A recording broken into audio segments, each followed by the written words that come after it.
Welcome to Talking Real Money again. Hi, I'm Don. That's Tom. We're here to talk, well, what? Real money? But first, we have a huge announcement, and I want to start it with a gigantic thank you to all of you who wrote such wonderful things to the CEO of Alphabet about the Talking Real Money video channel that was pulled from YouTube on Friday and reinstated on Wednesday.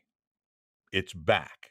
It's fully functional. It's got videos at it. I even put up some of our classes. This podcast will go up there on Thursday. Then Thursday's podcast will go up on Friday. We're going to do a few video podcasts. We're going to do a lot of cool stuff for you. So this is a great opportunity now that it's back to go subscribe on YouTube to our YouTube channel. It's While real it easy. still lasts. You know, I It's mean, I gonna wanna say last. I thank think you. we've Okay. been vaccinated against Well, having because I will go ahead and say a couple of things here. Number 1, when things like it's a this list. happen, when big corporations tell you no, because 'cause I've been going through this with a big corporation, I Bank of basically America. usually give up. I always just say, I can just get mad, I can get frustrated, give up. You didn't give up. You went and got people to write. You got people to step up and say what they did was wrong, which was, for as far as we know, it was Well, wrong. they apologized. All right. I mean, it's just weird. There's nothing in the podcast that we did with Paul that was in any way, what did they say, violent or so? I mean, it's weird anyway. Yeah, So inciting violence. there was nothing in it. So I will say thank you to you, Don. You didn't let me do my little song I've done about you all day, but I'll just say thank you because you hung in there. Thank you to all of the Oh, followers. People wrote the nicest notes and they CC'd us on many of them. So thank you for that. However, the disappointment is even after all that, I still cannot sell out the studio audience. There's no one in the chair behind no me. one in the chair. I I keep noticed. waiting. I keep What's the looking over there deal? at that No, chair, going, no, eh, I know what? it's sad. And by the way, how much did that studio chair cost you? Oh gosh, let's not go there. A month's salary or something. It's a lot. It's a Oh, family heirloom. It'll either stay the in the family upholsterer is now. So way overpaid or you're way underpaid, one or the something other. something is wrong one way or the other. Well, Beautiful thank you. chair. So Thank thank you you all for so all your hard much work. for getting our channel back. You did a great job. We appreciate it. Go check it out. Go subscribe. Tell people about it. Thank you. Thank you. And now that I've accomplished that, I am going to sell all my portfolio and go away for the summer. It's nice knowing all of you. It's Oh, oh, called oh, Sell in oh. May and Go Away. I'm going And away. go ahead and play. That's what I say. No, No, no. those are all bad. Hey, Okay, so wait, why I are we want to ask you bringing a this question. up? I want to ask you a Yeah. question really quickly. Mhm. Yep. Did you ever get really great grades for your poetry? No. I okay, I just was checking. one of those guys who couldn't draw, I couldn't paint. I never did well in You that end of the. you played soccer. Yeah, I played soccer and Okay. I didn't even do that very well. I just did it for a long time. That's what I always tell So people. I just never so you quit. I were a kept playing. jocker, a soccer Yeah, jocker. kind of. So anyway, so what's he talking about? I don't know. Sell in Sell May. May and go away. He's talking about what has it's a long held Wall Street ism. Right, it's one of those things that you hear about all the time from people's like, oh, well, should I follow that?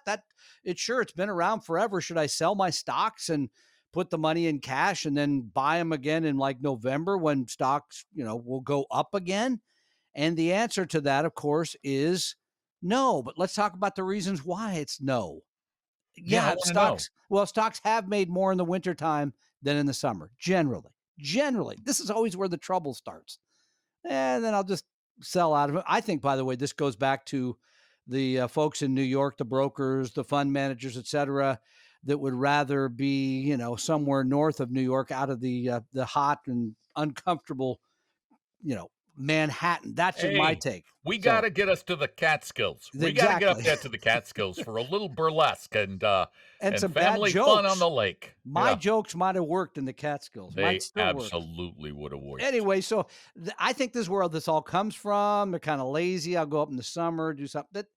So this has evolved, and you still see the headline. Should I do this? And the answer, as I just mentioned, is no. And let's talk about why no. First of all, people believe that in a general sense about their lives and certainly about investing that they see patterns that do not exist. We all think we see these things, Oh, whether it's look, my picture in the cloud. Is that it's a ducky in the okay? clouds. I Yeah, don't see a tomcock in the clouds yeah, good. ever, That's but frightening for it's a all. ducky. No, people think they see patterns, especially about investing. Because how much have we heard lately now with the market at new highs? It has to go down.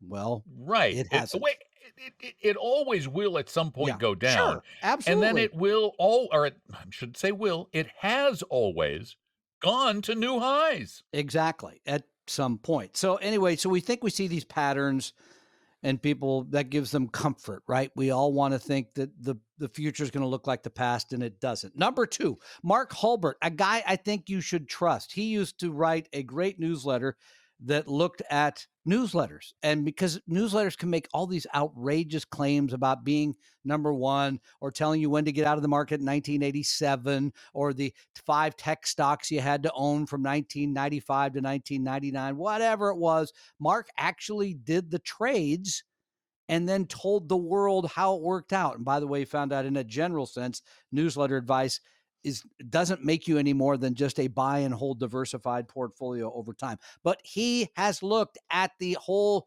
idea of sell in May and go away and found that it is not significantly there's not enough meat there to say statistically significant. You can't do this as a regular trade. He says the 1 year it does work is the third year in presidential terms, which is, I think, a couple of years still away. That over the long haul, that's the one you can say. So I trust Mark. Yes, he points out stocks have, in a general sense, made more in the winter months than in the summer. But remember, if you get out and you miss a big day here or there, and we talked about this on the show before, Don, that if you miss the 10 biggest days of the last decade, you basically make nothing in stocks, nothing. So you don't want to try this. And here, that's the other part of all this. And this truly is market timing, right? It has to be. It is sort of timing out of markets, timing in markets. And we know market timing is a fool's errand. It is something that we all want to do. I always want to sell right at the peak and then buy back in, et cetera, et cetera. We don't know anyone who can do that. So for those reasons, no, I think this is a poor strategy. Your asset allocation should be about you, your need for return, your ability to take risk, and how soon you need to take money out of your portfolio has nothing to do with the time of year or the status of stocks or bonds right at this moment because we don't know what is next. Darn it. Darn it. So really I should just stay invested. You would think so. And apparently the guy behind me just ran off to somewhere to buy more stock. So Can I still go away? you could go away. In fact, I recommend that for a guy in Central Florida. Maybe you should go away Oh, somewhere yeah, that, long way. actually, yeah, that is the plan. Just hoping we can actually make that plan happen in the next few weeks. Good luck. Well, we want you to know that we love taking your questions. 855-935-TALK is our phone number, or you can go to talkingrealmoney.com, record them there on the little mic button, or type them in just like this. Here's a quick question for you. The subject, Tom? Yes. $100 million deli. I already know the answer. The All right, answer good. is You guys had a those better lot be of some really fun. good sandwiches. You guys had a lot of fun with the GameStop stock Yeah. kerfuffle. Yeah. Kerfuffle. I Ooh, love the word that's one of your kerfuffle. favorite words. I adore kerfuffle. It's one of my favorites. Have you been following the Hometown International story? Oh gosh, yes. You know Hometown International, Tom? Of course I do. They have one Yeah. deli that had One deli in New $30,000 of Jersey. revenue and the stock is worth 100 million one day. I don't know what it was worth the next day, so Oh, probably a lot less. I should probably look that up. It probably went down a whole bunch after the story became more public, is my guess. Well, I'm gonna check. Hometown Inter I don't know what its symbol is, so I'm gonna actually have to type it in to get the symbol because that's not one of the symbols I've, memorized. Oh, the symbol is, HWIN, and by the way, it trades on the pink sheets. Yeah, which is not an area we recommend you run off and put your retirement S savings in. Sort of a dead giveaway. Yeah. Really, sort of a dead giveaway. It is still no. Oh my gosh. Okay, I got to tell you, there are some real stupid people out there. You know who you are, I hope, because if you own this stock, you're one of them. The market capitalization of Hometown International as of this moment, Tom, $99.8 million. So those are some really great deli sandwiches, and I hope you get a pickle with them. $12.80 per share is the current price. That's up. And what is hysterical about this stock is that, let's see, let's go back. Let's go back to when they actually started, which was in, oh golly. They started back in 2019 and they came out at $1 a share. And they hung in there right around that for quite some time. And then just recently, in 2021 or 2020, somebody caught hold of this thing and it started spiking up. In April, it was 375. By July, it was $9. Then by the end of the year, it was $10. It got way up to 14 and a half bucks a share, but now it's still sitting around $12 a share. And this company makes essentially no money. And they have no prospects for ever being worth $100 million. Are they going to buy Mike's Subs? Are they going to buy Subway? Are they going to They buy, one of actually those have Jimmy John's?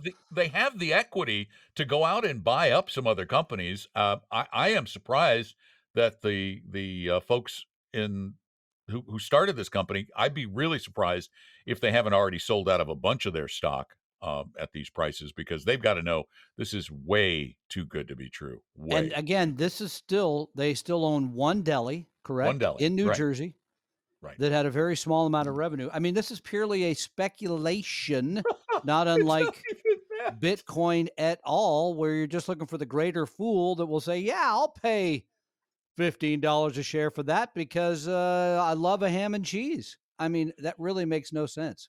Yeah, I'm looking at a picture of it, and it is it's a little tiny operation. It's not even a storefront. They lease their space, so it's a shell company, Yeah. and there's it's a shell company. It has basically a shell company is a company with little or no actual profit making operations, and it's and it only makes sense. No offense, but you guys in Jersey, you know who you are. It just makes sense that it comes out of New Jersey because that is the rip-off penny stock. It has been the penny stock rip-off capital of the world. Has that So nice river between that and New York that apparently works in terms of apparently really securities well. regulation, some kind. So that yeah. So thanks for that question. We think this is hysterical. It No, would I really don't be think. funny if people weren't losing money on Yeah, it. no, I don't think. I mean, it's hysterical at one level, but at another, please do not invest in this. We are not recommending ever that you own individual stocks. We would never, ever, ever put you on the pink sheets. And this, again, is just a purely silly speculative purchase that people have just decided, I'll game it, I guess. I have Yep, no other and they're reason. doing it. It has got to be on that Reddit thing again, where people just do whatever the idiot Redditors tell them to do. I'm at a loss. I'm at a loss. And given the fact that we're both at a loss, we're going to get the heck out of here and end this podcast. We'll have another one for you tomorrow, as always, and of course, tomorrow's will also be available as a video. So check it out at our reincarnated YouTube channel. Went away, was dead, came back. We're happy. Go check it out. Go subscribe. Tell your friends. Leave a review at Apple Podcasts if you like what you hear. If you hate us, just call us and tell us. And you can do that at 855-935-TALK, 855-935-8255. Isn't it more fun to insult someone right to their ear anyway? So if you hate us, call us. And thanks for being there. We really appreciate it. That's Tom. I'm Don, talking real money.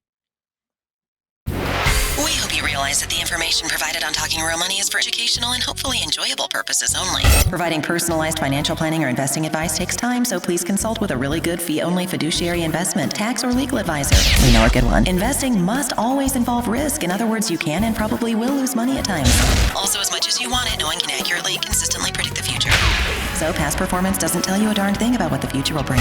Unlike many other programs that say something similar, Talking Real Money is not trying to get you to buy or sell any financial products or securities. Instead, the program is provided as a public service by Vestry, a fee-only registered investment advisor. Thanks for listening, and please visit talkingrealmoney.com for more information and disclosures. That should keep the lawyers happy.